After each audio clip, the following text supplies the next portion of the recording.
Hi எல்லோருக்கும் வணக்கம். இன்றைக்கி குட்டீஸோட லஞ்ச் பிரேக்ஃபாஸ்ட் என்னன்னு பார்க்கலாம் வாங்க. மார்னிங் பிரேக்ஃபாஸ்ட்டுக்கு புட்டும் கடலைக்கறியும் தான் பிளான் பண்ணியிருக்கேன். லஞ்சுக்கு அதே கடலைக்கறியை மிக்ஸ் பண்ணி சாத்தில் வச்சு கொடுத்துடலாம் அப்படின்றது தான் பிளான். ஸ்நாக்ஸ்க்கு ஃப்ரூட்ஸ் இருக்குது, ஸோ மாதுளம்பழத்தை கட் பண்ணி எடுத்து வச்சுட்டேன்.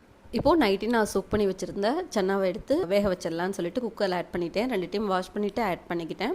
இதோட தேவையான அளவு தண்ணி, சால்ட்டு மட்டும் ஆட் பண்ணி ஒரு 4 விசில் விட்டு எடுத்து வச்சுக்கலாம். இண்டக்ஷன் ஸ்டவ் ரொம்ப நாளாக ஒர்க் ஆகலை. சரி, மில்கை வச்சு செக் பண்ணிகிட்டு இருந்தேன், ஒர்க் ஆச்சு. இப்போ ஹாப்பி ஆயிடுச்சு மார்னிங்கே. இப்போ புட்டு செய்ய ஸ்டார்ட் பண்ணிடலாம். நான் இன்றைக்கி யூஸ் பண்ணுறது ராக்ஃபோர்ட் அரிசி மாவு தான். அதை வந்து தேவையான அளவு ஒரு பவுலில் ஆட் பண்ணிவிட்டு சால்ட்டு விட்டு நல்லா தண்ணியை ஊற்றி கொஞ்சம் கொஞ்சமாக நல்லா கிளறி எடுத்தோம் அப்படின்னா சூப்பரான புட்டு மாவு ரெடி. இப்போ இதை நம்ம பாயில் பண்ணுறதுக்காக நான் என்ன பண்ணுறேன்னா, இன்றைக்கி கிளாஸில் வந்து ஷேப்காக கிளாஸில் ஆட் பண்ணிக்கிறேன். ஆட் பண்ணிவிட்டு அதை ஒரு டைம் தட்டிட்டு அது மேலே வந்து தேங்காய், கொஞ்சம் நாட்டு சக்கரை ஆட் பண்ணிவிட்டு மேலே அகெயின் மாவு வச்சு ஸ்டீமரில் வச்சு 15 மினிட்ஸ் வேக வச்சு எடுத்தோம்னா புட்டு ரெடி. நான் இன்றைக்கி இட்லி பாத்திரத்துலேயே மேலே ஸ்டீமர் தட்டு வச்சுட்டு அது மேலே கிளாஸ்லாம் வச்சு முடி வச்சு வேக வச்சு எடுத்துக்கிட்டேன். இந்த புட்டு சாப்பிட்றதுக்கு ரொம்ப டேஸ்ட்டாக இருக்கும். ஆனால் எனக்கு ரொம்ப பிடிச்சது மில்க் ஊற்றி அதுலேயே வந்து தேங்காய் பூ, நாட்டு சக்கரை போட்டு சாப்பிட ரொம்ப பிடிக்கும்.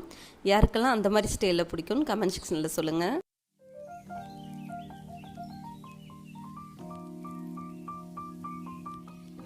ரெண்டு பேருமே எப்பொழுதும் சாப்பிட்டோன்னே எப்படி இருக்குன்னு சொல்லிடுவாங்க. அவங்களுக்கு பிடிச்சிருக்குன்னு சொல்லுவாங்க, பிடிக்கலன்னா நல்லாவே இல்லை அப்படின்னு சொல்லிட்டு வச்சுருவாங்க. இன்றைக்கி 2 பேருமே சூப்பரான காம்ப்ளிமெண்ட் கொடுத்தாங்க எனக்கு.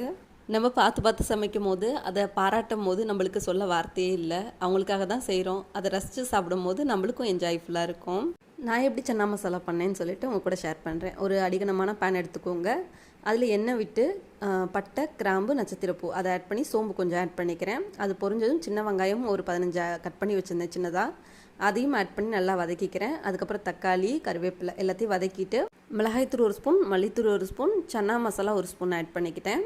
மசாலாவை எண்ணெயிலே வதக்கிக்கோங்க. அதுக்கப்புறம் நம்ம வேக வச்சுருக்க சன்னாவை தண்ணியோடு இதில் ஆட் பண்ணிவிட்டு நல்லா ஒரு மிக்ஸ் கொடுத்துட்டு ஒரு டைம் கொதிக்கட்டும். அதாவது தேங்காவை துருவி அதில் வந்து தண்ணி ஊற்றி நல்லா மிக்சியில் அரைச்சி அந்த பேஸ்ட்டை மட்டும் இதில் நான் ஆட் பண்ணிக்கிறேன். ஆட் பண்ணிவிட்டு நல்லா கொதிக்கணும். கொதிச்சதுக்கப்புறம் கொத்தமல்லி தூவி ஆஃப் பண்ண வேண்டியதான். ஒரு 15 மினிட்ஸ்லேயே இந்த கிரேவி ரெடி ஆயிரும். இதை வந்து நான் குழந்தைங்களுக்கு சாதத்தோட நல்லெண்ணெய் ஊற்றி மிக்ஸ் பண்ணி பேக் பண்ணிட்டேன். இந்த வீடியோ உங்களுக்கு பிடிச்சிருக்கு, யூஸ்ஃபுல்லாக இருக்குன்னா மட்டும் சேனலை மறக்காமல் சப்ஸ்கிரைப் பண்ணி ஃபாலோ பண்ணிக்கோங்க. நெக்ஸ்ட் ஒரு வீடியோவில் பார்க்கலாம்.